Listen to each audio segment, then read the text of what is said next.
We are really scared. During the last war, በጣም ነው I was የሰጋነው። pregnant. I had ባለፈው to flee ጦርነት from here እርጉዝ to ነበርኩ። Mekone. ወደ I መሆኒ suffered a መምጣት lot during ነበረብኝ። delivery. በጣም All that ተሰቃይቻለሁ። suffering had passed and ያ we ሁሉ returned ስቃይ ያለፈ here. ስንል ዳግም ወደዚህ ተመልሰናል። Many civilians died here.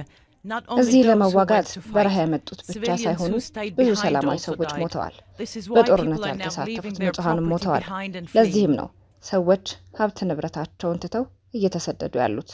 መቀሌ በአንድ ወቅት የሰላም አየር የምትተነፈሰው ከተማ ዛሬ ግን በጭንቀት ደመና ተውጣለች። የከተማው አውራ ጎዳናዎች እንደወትሮ በሳቅና ጨዋታ አልደመቁም። ይልቁንም የሚሰማው የእግር ኮቴ ሳይሆን የልብ ትርታን የሚያፋጥን የክተት ጥሪ፣ የጦርነት ዝግጅት ሆኗል። አቤል ገና የ23 ዓመት ወጣት ነው። የአሁኑ ዕድሜው መጽሐፍትን የሚገልጥበት የወደፊት ሕይወቱን የሚያልምበት መሆን ነበረበት። ነገር ግን እርሱ የጥይት ድምፅን ከሙዚቃ የባሩድ ሽታን ከሽቶ በላይ ያውቃቸዋል። ከ3 ዓመት በፊት ካየው መከራ ገና ሳይላቀቅ ዛሬ ደግሞ ሌላ የጦርነት ደመና ከፊቱ ተደግኗል። ሰዎች ሲረግፉ አይቻለሁ። ያ ትዝታ ዳግም እንዲመጣብኝ አልፈልግም ይላል አቤል። አይኖቹ በፍርሃትና በተስፋ መቁረጥ እየተላተሙ ዛሬ ትግራይ ውስጥ ሰላም ብርቁናለች። ባንኮች ባዶ ናቸው። ኤቲኤም ማሽኖች ገንዘብ የላቸውም። ነዳጅ የለም። የደሞዝ ወሬ ከተሰማ ወራት ተቆጠሩ። ሆኖም ከዚህ የኢኮኖሚ ቀውስ ጀርባ ትልቅ የአፍሪካ ቀንድ አውሎ ነፋስ እየተነሳ ነው። በአንድ በኩል የፌዴራሉ መንግስት የኃይል ክምችት፣ በሌላ በኩል ደግሞ በትናንቱ ጠላትና በዛሬ ወዳጅ በህወሓትና አስመራ መካከል የተመሰረተው አጋርነት የኃይል ሚዛኑ ተናግቷል። የቀይ ባህር የባህር በር ጥያቄና የድንበር ላይ ትንኮሳዎች ቀጠናውን ወደማይመለስ አዘቅት ውስጥ ሊከቱት ጥቂት እርምጃዎች ብቻ ቀርተውታል። ዲፕሎማሲው ይረታ ይሆን ወይስ የባህሩ ድምፅ የሰላምን ተስፋ ያጠፈዋል? የመቀሌ ሰዎች ስለምን ይሰደዳሉ? የኤርትራ ጦር በድንበር ላይ መታየት ለኢትዮጵያ ምን ትርጉም አለው? ዛሬ በዚህ ልዩ ትንታኔያችን ከድንበር እስከ ቤተ መንግስት፣ ከስደት እስከ ወታደራዊ ሰፈር ያሉትን እውነታዎች በዝርዝር እንፈትሻለን። አብረን እንቆይ።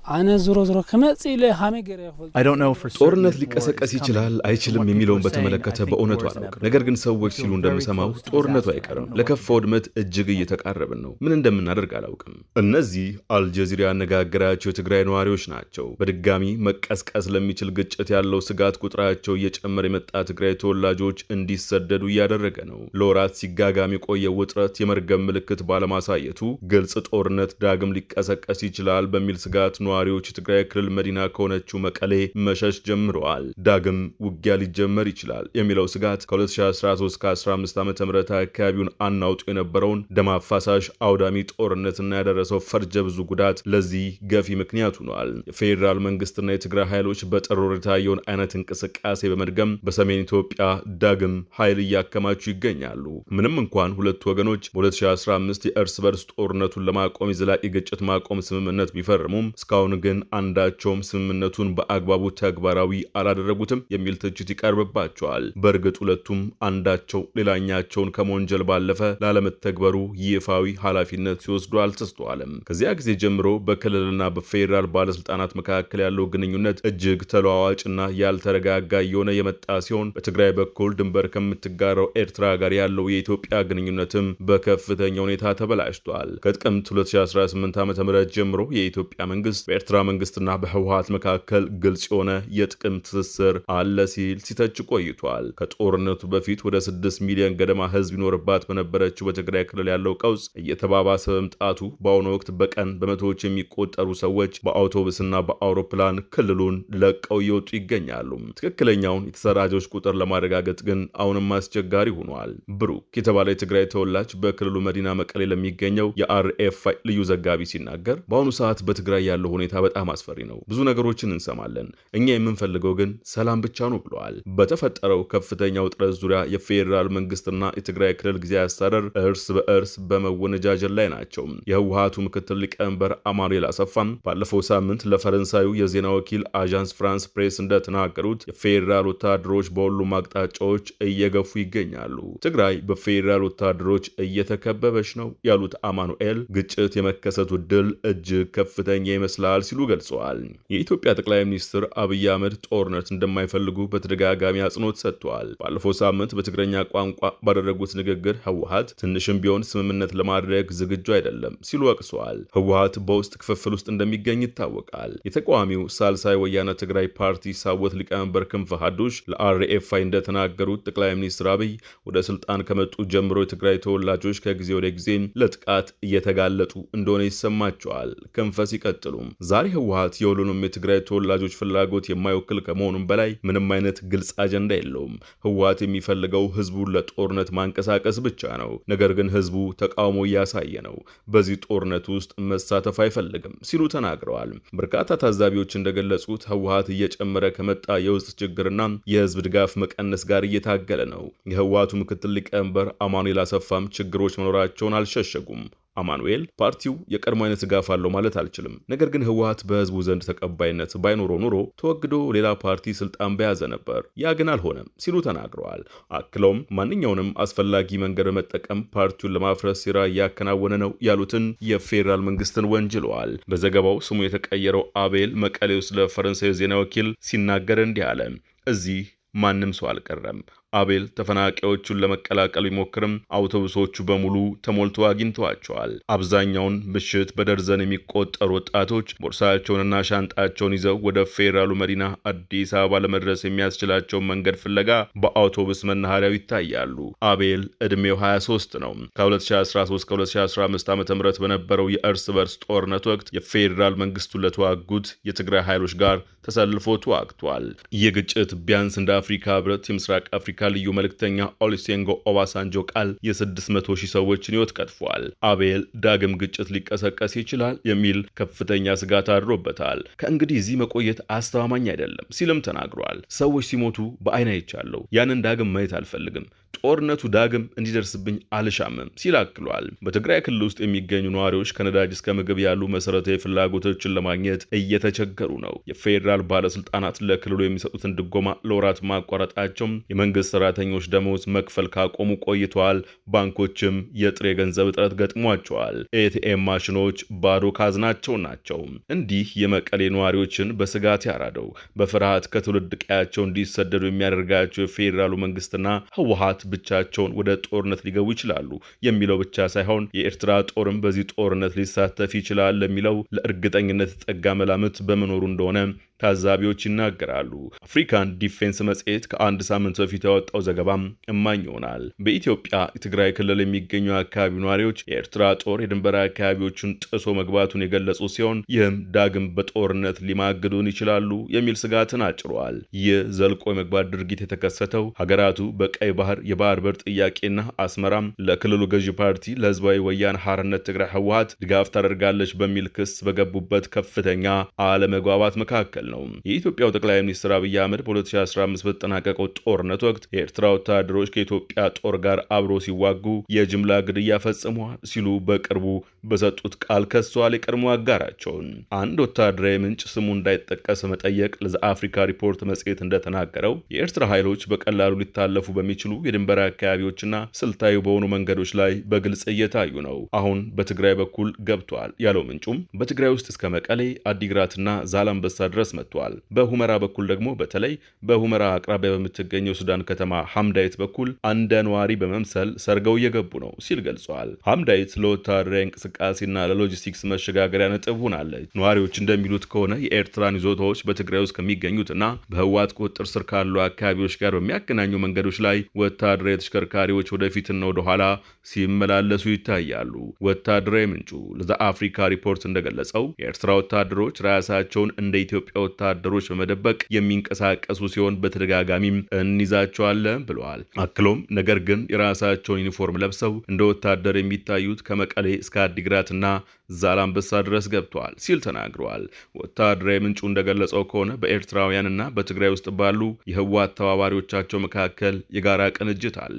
ባለፈው የካቲት ወር የኢትዮጵያ ውጭ ጉዳይ ሚኒስትር ጌዲዮን ጢሞቴዎስ በጻፉት ደብዳቤ አስመራ በኢትዮጵያ ውስጥ ለሚንቀሳቀሱ ታጣቂ ቡድኖች ድጋፍ እየሰጠች ነው ሲሉ ከሷል። ጌዲዮን ኤርትራ ወታደሮቿን ከኢትዮጵያ ግዛት እንድታስወጣና ከአማጺ ቡድኖች ጋር የምታደርገውን ማንኛውንም አይነት ትብብር እንድታቆም ጠይቀዋል። እነዚህ የተጠቀሱ ድርጊቶች ተራ ትንኮሳዎች ብቻ ሳይሆኑ ግልጽ የጥቃት ድርጊቶች ናቸው ሲሉም በይነዋቸው ነበር። ከሁለት ቀናት በኋላ የኤርትራ የማስታወቂያ ሚኒስቴር ክሶቹ በግልጽ የሐሰትና የተቀነባበሩ ናቸው በማለት ምላሽ የሰጠ ሲሆን ድርጊቱንም ለተከታታይ 2 ዓመታት በኤርትራ ላይ ሲካሄድ የቆየው የጠላትነት ዘመቻ ካለው ሲል ፈርጆታል። መግለጫው አክሎም የኤርትራ መንግስት ለሁኔታው መባባስ ምክንያት የሚሆንና በነዳጅ ላይ እሳት እንደሚመስል ትርጉም የለሽ ቃላት ምልልስ ውስጥ የመግባት ፍላጎትም የለውም ብለዋል። የዓለም አቀፉ የቀውስ አጥኚ ቡድን ባወጣው መግለጫም ጥር 18 ቀን 2018 ዓ.ም የትግራይ መከላከያ TDF አወዛጋቢ ወደሆነው ሰሜን ምዕራብ ትግራይ ጸለምቴ አካባቢ በመግባት ከፌዴራል ጦርና ከጎራባች አማራ ክልል ሚሊሻዎች ጋር ተጋጭቷል። ከ3 ቀናት በኋላም የትግራይ መከላከያ ምንም አይነት ግልጽ የፌዴራል መከላከያ ሳይገጥመው በደቡብ ትግራይ አወዛጋቢው የራያ አካባቢ ወደሚገኙት ኮረምና አላማጣ ገብቷል። የፌዴራል መንግስቱም ይህን ተከትሎ ወደ ክልሉ የሚደረጉ ሁሉንም በረራዎች ሰርዟል። ጥር 23 ቀን 2018 ዓ.ም በመካከለኛው ትግራይ 2 የድሮን ጥቃቶችን ፈጽሟል። የኢትዮጵያ አለመረጋጋት በሶማሊያ በደቡብ ሱዳንና በሱዳን የታጠቁ ግጭቶች ለሚታዩበት የአፍሪካ ቀንድ ከፍተኛ የደህንነት ስጋት ደግኗል። ከ2 ሳምንታት በፊት በክሪቲካል ትሬት ላይ የወጣው ሪፖርት ደግሞ የኢትዮጵያ መንግስት በሚቀጥለው 1 ወር ውስጥ በህወሓት ላይ ጥቃት ሊሰነዝር የሚችልበት እድል ከፍተኛ ነው ብለዋል። የኢትዮጵያ መከላከያ ሰራዊት በትግራይ ክልል ድንበር በበርካታ ቦታዎች ላይ ኃይሉንና ወታደራዊ ቁሳቁሶቹን እያከማቸ ይገኛል። በማህበራዊ መገናኛ ዘዴዎች ላይ የሚታዩ ተንቀሳቃሽ ምስሎችም ከባድ መሳሪያዎችን፣ ታንኮችንና ወታደሮችን የጫኑ ተሽከርካሪዎች ወደ ትግራይ ሲያመሩ ያሳያሉ። መከላከያ ኃይሉ አማራና ኦሮሚያ ክልሎችን ጨምሮ ሌሎች ታጠቁ አማጽያን ባሉባቸው አካባቢዎች ጭምር ከሀገሪቱ የተለያዩ ክፍሎች ወታደሮችን ወደ ትግራይ አቅጣጫም እያሰማራ ይገኛልም ይላል ክሪቲካል ትሬት። የህወሓቱ ሊቀመንበር ደብረጽዮን ገብረ ሚካኤል ከየካቲት 10 ቀን 2018 ዓ.ም መከላከያ በትግራይ ጦርነት ለመክፈት እየተዘጋጀ መሆኑን የተናገሩ ሲሆን ከዚያን ጊዜ ጀምሮም ህወሓት ስለ ጦርነት ስጋቱ ለዓለም አቀፉ ማህበረሰብ ማስጠንቀቂያ ሲሰጥ ደብዳቤ ሲጽፍ ቆይቷል። የፌዴራሉ መንግስት ከዚህ በተጨማሪ በጋዜጠኞች ላይ ገደቦችን ጥሏል። ይህም ከ2013 ከ15 ዓ.ም በነበረው ጦርነት ዋዜማና በጦርነቱ ወቅት ተጥለው ከነበሩት ገደቦች ጋር ተመሳሳይነት አለው። መንግስት የፈረንሳዩን አዣንስ ፍራንስ ፕሬስ እውቅና ያለው ጋዜጠኛ ወደ ትግራይ እንዳይጓዝ ከልክሏል። የካቲት 17 ቀን ደግሞ አዲስ ስታንዳርድ በድረገጽ የመንቀሳቀስ ፍቃዱን ሰርዟል። ከዚህ ቀደም መንግስት የቢቢሲ ጋዜጠኞችን የስራ ፍቃድ ያላደሰ ሲሆን ሮይተርስ ደግሞ የሱዳን ፈጥኖ ደራሽ ድጋፍ ሰጪ ኃይል በኢትዮጵያ ቤኒሻንጉል ጉሙዝ ክልል የጦር ማሰልጠኛ ከፍቷል የሚል የምርመራ ዘገባ ካወጣ በኋላም ጋዜጠኞችን እውቅና ሰርዟል። ይህ እርምጃ በዶይቼ ቬለና በዋዜማ ሬዲዮ ላይ ከተጣሉ መሰል ገደቦች ቀጥሎ የመጣ ነው። የህወሓት ወታደራዊ ክንፍ የሆነው የትግራይ መከላከያ ኃይል የፌዴራል መከላከያ ሰራዊት አባላት በሰፈሩባቸው የድንበር አካባቢዎች ሁሉ ኃይሉን በማከማቸት ምላሽ እየሰጠ ይገኛል። የትግራይ መከላከያ ኃይልም በተመሳሳይ ከባድ መሳሪያዎችና ታንኮችን ወደ ድንበር አካባቢዎች ማጓጓዙ ተዘግቧል። የትግራይ መከላከያ ኃይልና የትግራይ ክልል ጊዜያዊ አስተዳደር ፕሬዝዳንት ሌተናንት ጄኔራል ታደሰ ወረደ እንደገለጹት ለሰላም ያድለው ድል በጣም ጠባብ ነው። ይህን ተከትሎ በትግራይ የሚገኙ ነዋሪዎች ከባንክ ሂሳባቸው ከፍተኛ መጠን ያለው ገንዘብ በጅምላ እያወጡ ነው። በክልሉ የዕለት ተዕለት የገበያ እንቅስቃሴዎች ላይም መተጓጎል ታይቷል። የፌዴራል መንግስትና ህወሓት በ2017 ዓ.ም በነበሩት ወራት ውስጥ የወሰዷቸው ቁጣ ቀስቃሽ እርምጃዎች ሁለቱንም ወገኖች ወደ ግልጽ ግጭት አምርቷቸዋል። ህወሓት ሰኔ ወር ላይ ማዕከላዊ ወታደራዊ እዝን በድጋሚ አቋቁሟል። ይህም ለፓርቲው በትግራይ መከላከያ ኃይል TDF ላይ ግልጽ ወታደራዊ ቁጥጥር እንዲኖረው አስችሎታል። ህወሓት በህዳር ወር ከፌዴራል መንግስት ጋር በምትሰለፈው አፋር ክልል ውስጥ ጥቃቶችን የሰነዘረ ሲሆን ዓላማውም ህወሓት በመንግስት ይደገፋሉ የሚላቸውን ጸረ ህወሓት የሆኑ የትግራይ ሰላም ኃይሎችን TPFን ለማዳከም ነበር። ለዚህ ምላሽ የፌዴራል መንግስት የትግራይ ጦርነት ካበቃ በኋላ ለመጀመሪያ ጊዜ በትግራይ መከላከያ ይዞታዎች ላይ የድሮን ጥቃት ፈጽሟል። በታህሳስ ወር የፌዴራል መንግስት ለትግራይ የሚሰጠውን የገንዘብ ድጋፍ አቋርጧል። ይህም የደሞዝ ክፍያ ባለመኖሩ በትግራይ መከላከያ ኃይል ውስጥ በጊዜያዊ አስተዳደሩ ላይ መጠነኛ አመጽ እንዲቀሰቀስ ምክንያት ሆኗል። በተጨማሪም ህወሓት የፌዴራል መንግስት በክልሉ ላይ የነዳጅ እገዳ ጥሏል ሲል ከሷል። ኤርትራ ኢትዮጵያ ተከፋፍላ እንድትቆይ በውስጥ ችግሮቿ እንድትጠመድና በድንበሯ ውስጥ ብቻ እንድታተኩር ማድረግ ለኤርትራ የምትደግነው ስጋት እንዲቀንስ ለማድረግ ከህወሓትና ከሌሎች የኢትዮጵያ ተቃዋሚ ወገኖች ጋር አጋርነትን ፈጥራለች። ምንም እንኳን ኤርትራ ከዚህ ቀደም ከፌዴራል መንግስቱ ጎን ጋር ተሰልፋ ብትዋጋም የኢትዮጵያ ፌዴራል መንግስት ሀገሪቱን ከፕሪቶሪያው ስምምነት ሂደት ውጭ ካደረገ በኋላ በሁለቱ መንግስታት መካከል ያለው ግንኙነት ፈርሷል። ከቅርብ ጊዜ ወዲህ ደግሞ የኢትዮጵያ ባለስልጣናት በኤርትራ በኩል የባህር በር ለማግኘት የሚያቀርቡት ጥያቄ በሁለቱ ሀገራት መካከል ያለውን ውጥረት ይበልጥ አወሳስቦታል፣ አባብሶታል። ይህም ኤርትራ ኢትዮጵያ ወረራ ልትፈጽምብኝ ትችላለች የሚል ስጋት እንዲያድርባት አድርጓል ነው የተባለው። የኢትዮጵያ ባለስልጣናት በኤርትራ የአሰብ ወደብ በኩል የባህር በር ለማግኘት ኃይልን የመጠቀም አማራጭን ሙሉ በሙሉ ውድቅ አላደረጉም። እስካሁን በህወሓትና በፌዴራል መንግስት መካከል ያለው ግንኙነት መሻከሩን ተከትሎ ህወሓትና ኤርትራ ግንኙነታቸውን እያጠናከሩ መሆናቸው ተዘግቧል። እንደ ፈረንሳዩ አፍሪካ ኢንተለጀንስ ዘገባ የኤርትራው ፕሬዝዳንት ኢሳያስ አፈወርቂና የህወሓት ባለስልጣናት እንደ አውሮፓውያን አቆጣጠር በጥር 2025 የተገናኙ ሲሆን ፕሬዝዳንቱ ከኢትዮጵያ ጋር ጦርነት ቢቀሰቀስ ለህወሓት ድጋፍ እንደሚያደርጉ ቃል ገብቷልም ብሏል። ሰኔ ወር ላይ የህወሓት ሊቀመንበር ደብረጽዮን ገብረ ሚካኤል በተገኙበት የትግራይና የኤርትራ የድንበር ማቋረጫ በድጋሚ ተከፍቷል። ደብረጽዮንም ከኤርትራ ጋር ያለውን ግንኙነት ለማጠናከር ፍላጎት እንዳላቸው አልሸሸጉም። እንደ ዘ ጋርዲያንና ኢሮፕ ኤክስተርናል ፕሮግራም ዊዝ አፍሪካ ዘገባዎች ከሆነ ኤርትራ ህወሓት በጊዜያዊ አስተዳደሩ ላይ ለፈጸመው መፈንቅለ መንግስት መሰል እርምጃና በሰሜን ምዕራብና ደቡብ ትግራይ ላደረጋቸው ወታደራዊ እንቅስቃሴዎች የደህንነት መረጃ ድጋፍ ሳታደርግ አልቀረችም። በተጨማሪ በርካታ ምንጮች የኤርትራ ጦር በትግራይ ድንበርና በራሱ በትግራይ ክልል ውስጥ መስፈሩን እየገለጹ ይገኛሉ። አንድ የኢትዮጵያ ወታደራዊ ባለስልጣን ለአፍሪካን ሪፖርት እንደተናገሩት የኤርትራ ኃይሎች በዋና ዋና መንገዶች ላይ ይዞታቸውን መስርተዋል። ህወሓት አሁን ላይ ከኤርትራ ጋር ወታደራዊ ቅንጅት ማድረጉን ቢክድም ከኢትዮጵያ ጋር ጦርነት ቢፈጠር ግን አጋርነት የመፍጠር እድሉን ክፍት ማድረጉን ገልጿል። የኤርትራ ለህወሓት የምታደርገው ድጋፍ ኢትዮጵያ የአሰብን ወደብ ለመያዝ የምታደርገውን ዛቻ ተግባራዊ እንዳታደርግ ትልቅ እንቅፋት ይሆንባታል። የፌዴራል መከላከያ ሰራዊት በኤርትራ ላይ ጥቃት ለመሰንዘር ያለው አማራጭ ውስን ነው ይላል ሀተታው። ምክንያቱም የትግራይ መከላከያ ኃይል TDF መኖር የፌዴራል ሰራዊቱን በአፋርና ኤርትራ ድንበር ላይ ብቻ እንዲወሰን ስለሚያ ከዚህ በተጨማሪም የትግራይ መከላከያ ኃይል ለኤርትራ መከላከያ ኃይል ተጨማሪ ጉልበት ያገለግላል። የቲዲኤፍ ከ250 ሺህ በላይ ታጣቂዎች ያሉት ሲሆን ከባድ መሳሪያዎችና ታንኮችንም ታጥቋል። እንደ ግሎባል ፋየር ፓወር መረጃም የኤርትራ መከላከያ ኃይል 350 ሺህ ገደማ ንቁ ወታደሮች ሲኖሩት የኢትዮጵያ ፌዴራል መከላከያ ደግሞ ከ500 ሺህ በላይ ወታደሮች አሉት። ይሁንና ኤርትራ ከአየር እስከ ምድር ያላት ወታደራዊ አቅም ማለትም አውሮፕላኖች፣ ድሮኖች፣ ታንኮችና መድፎች ከኢትዮጵያ ጋር ሲመሳከሩ ሲነጻጸሩም እጅግ አነስተኛ ናቸው። ኤርትራ አሁንም በብዛት የምትጠቀመው የሶቪየት ሰራሽ ዘመን መሳሪያዎችን ሲሆን ኢትዮጵያ ግን የሰራዊቷን ትጥቅ በከፍተኛ ሁኔታ ዘምናለች። ሁለቱ ሀገራት ቀጥተኛ ወታደራዊ ግጭት ውስጥ ለመግባት እጅጉን ተቃርበዋል። ኤርትራ በየካቲት 2025 ሀገር አቀፍ የክተት ጥሪ አውጃለች። መጋቢት 2025 ደግሞ ህወሓት በትግራይ ስልጣን መቆጣጠሩን ተከትሎ ሁለቱም ሀገራት በጋራ ድንበራቸው ላይ ከፍተኛ ኃይል አከማችተዋል። ታሪክ ራሱን እየደገመ ነው ወይስ አዲስ ምዕራፍ እየተጻፈ? በትግራይ ተራሮች ላይ የሚታየው ጭጋግ የጦርነት ሳይሆን የሰላም ይሆን ዘንድ የብዙዎች ምኞት ነው።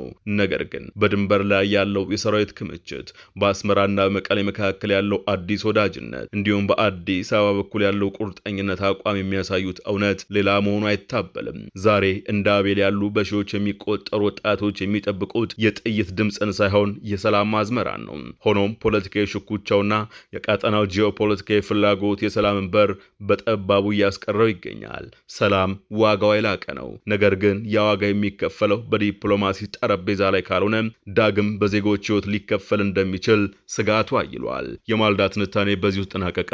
ጤና ይስጥልን።